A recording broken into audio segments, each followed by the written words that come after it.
Mention the Italian Renaissance, and our minds usually jump straight to divine inspiration and soaring architecture. We picture magnificent structures like the Florence Cathedral, viewing them as symbols of a peaceful, enlightened golden age. But back in 1860, historian Jacob Burckhardt argued that to truly understand those masterpieces, you have to look past the canvas. You have to confront the calculating and incredibly brutal political world that actually paid for them. Burckhardt proposed a radical idea. While other European nations seemed to grow organically over centuries, the Italian state was an artificial machine. It was a mechanism engineered from the ground up by rulers who were simply trying to survive day by day.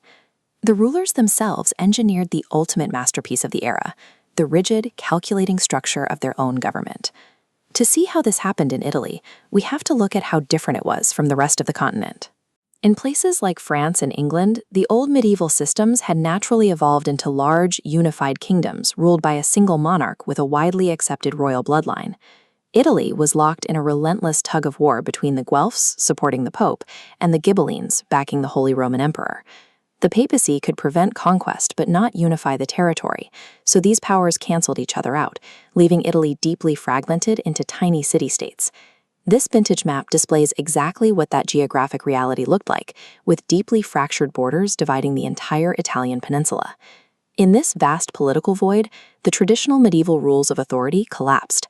A new, chaotic space opened up where anyone with enough raw military strength and ambition could forcibly seize leadership. The men who stepped into this void lacked what we call dynastic legitimacy. They had zero royal blood, which meant they had absolutely no traditional, widely accepted right to sit on a throne. That made their position incredibly dangerous.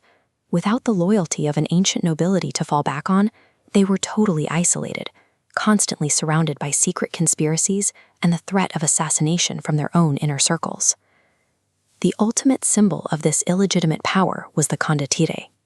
These were professional mercenary generals who commanded private armies, and they operated strictly on cold calculation and raw military strategy.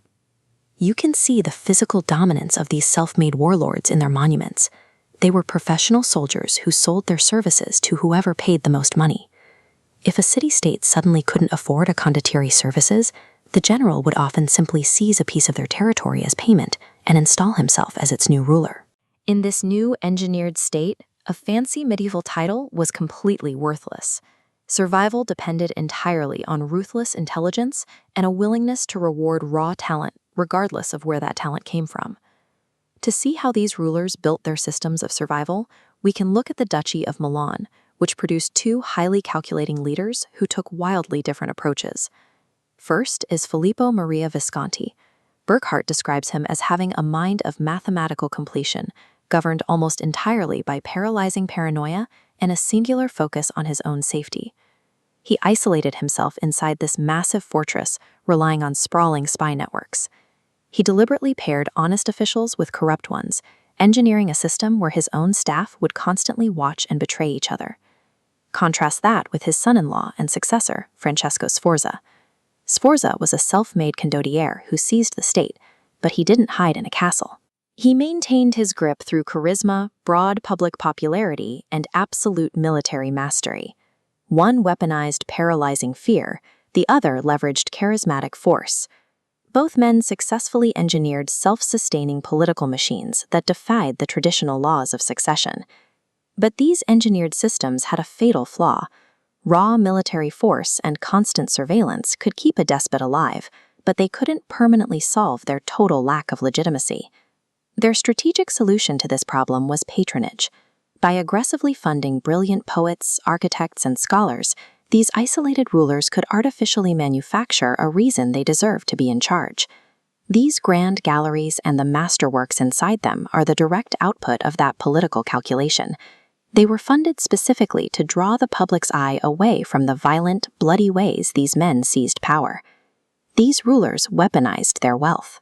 The resulting works of art functioned as the public relations arm of a survival engine, designed to purchase the fame and authority they lacked at birth.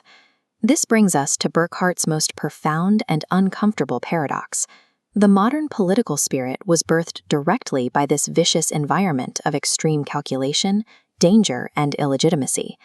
The constant, desperate hunger to survive forced these tyrants to discard ancient tradition.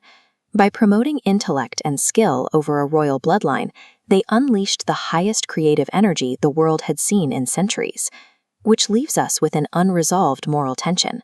When we stand in front of a brilliant Renaissance masterpiece, do we excuse the brutal tyranny that funded it, or does the blood of the engineers permanently taint the magnificent machine they built?